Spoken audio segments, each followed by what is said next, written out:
20 kuota untuk anak Labuan mengikuti kursus kemahiran kenderaan elektrik EV di China. Untuk perkembangan berita dari Labuan, terus sahaja bersama Harji Jack. Silakan Harji.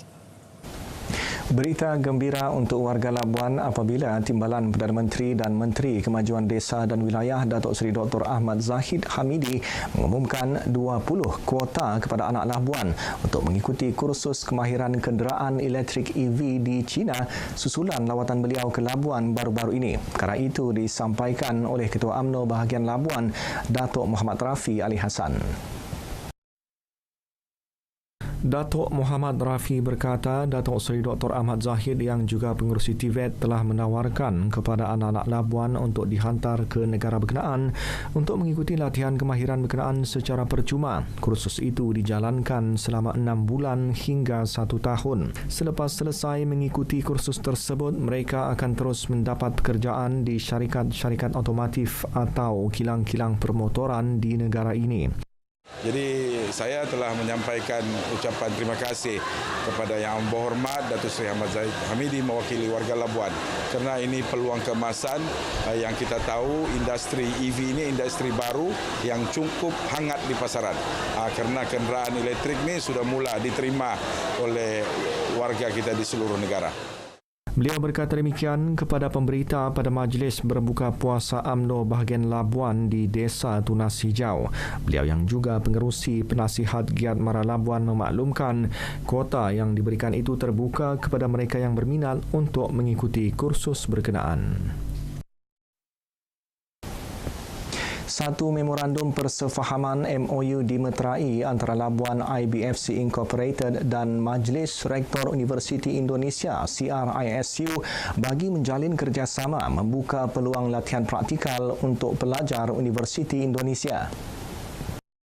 Perjanjian persefahaman itu ditandatangani oleh pengerusi eksekutif Labuan IBFC Datuk Iskandar Muhammad Nuli, manakala KRISU diwakili oleh Naib Setiausaha Agung KRISU Profesor Herman Fitra. Datuk Iskandar berkata MOU itu mencerminkan komitmen untuk mengukuhkan hubungan dua hala dengan objektif bersama bagi mengembangkan kumpulan bakat dan memperkenalkan perspektif baharu, idea-idea yang inovatif dan pengalaman penyelidikan dalam industri di Labuan. Menurutnya, inisiatif itu sejajar dengan Pelan Hala Tuju Strategik Labuan IBFC 2022-2026 yang menumpukan kepada menggalakkan latihan dan kemudahan pasaran. Sementara itu, Profesor Herman menyatakan keyakinan pihaknya untuk bekerjasama bagi memberi pendedahan pelajar mengenai perniagaan yang dikendalikan Labuan IBFC.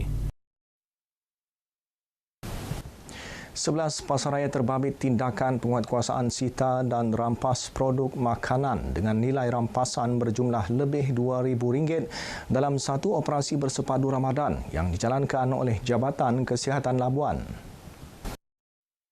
2 notis dikeluarkan di bawah Peraturan-Peraturan Kebersihan Makanan 2009 dengan nilai kompaun RM5,000. Tindakan diambil bagi memastikan produk makanan yang dijual sepanjang bulan Ramadan mematuhi Akta Makanan 1983 selamat dan berkualiti untuk orang awam. Dengan tema Perhati dan Pilih, operasi itu memfokuskan kepada keselamatan produk makanan. Dinasihatkanlah kan kepada semua masyarakat semasa membeli makanan tu make sure kita perhati dan pilih. Ambil masa untuk kita perhati tarik luput dan keadaan makanan itu sama ada masih baik, telah rosak, berkarat. Jika masyarakat jumpa makanan seperti itu, dielak kerana kita takut ada pencemaran makanan. Sebelum makan tu kena amalkan lihat tidur rasa lah. Operasi dijalankan dengan kerjasama Kementerian Perdagangan Dalam Negeri dan Kos Sara Hidup KPDN Labuan, Jabatan Agama Islam Wilayah Persekutuan Jawi Labuan dan Perbadanan Labuan. Peralihan monsun sehingga suku kedua 2024 menjangkakan cuaca panas dan kering beransur surut sehingga bermulanya La Nina pada pertengahan tahun. Di Labuan, cuaca dijangka semakin baik awal April dalam ketibaan Aidilfitri. Jelas Pengarah Jabatan Meteorologi Malaysia Med Labuan Norasmawati Shahlal, El Nino dijangka berterusan sehingga suku kedua tahun 2024 dan beransur lemah usai peralihan Enso neutral bermula April hingga Jun. Peralihan monsun dengan angin lemah dan pelbagai arah ini boleh menyebabkan hujan lebat dan ribut petir singkat juga di kebanyakan tempat seluruh negara. Labuan ni sebenarnya lebih dipengaruhi menerima hujan pada monsun barat daya sebenarnya. Monsun barat daya sekitar Mei hingga Ogos dan September lah. Bagaimanapun kita jangkakan sekitar Mac April keadaan bertambah reda lah panas ni, termasuk Labuan juga. Dalam pada itu, tiada kes serangan strok haba atau berkaitan cuaca panas dalam tempoh peralihan monsun dan El Nino setakat ini.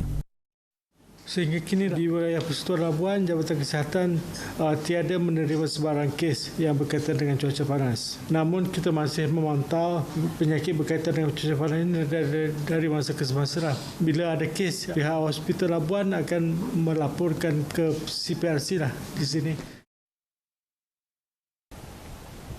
Dengan itu, sekian paparan dari Labuan, dari sungai hingga ke segara, Palestin pasti merdeka. RTM teman setia anda, salam Malaysia Madani, kembali ke Angkasa Puri. Harji, terima kasih atas perincian itu.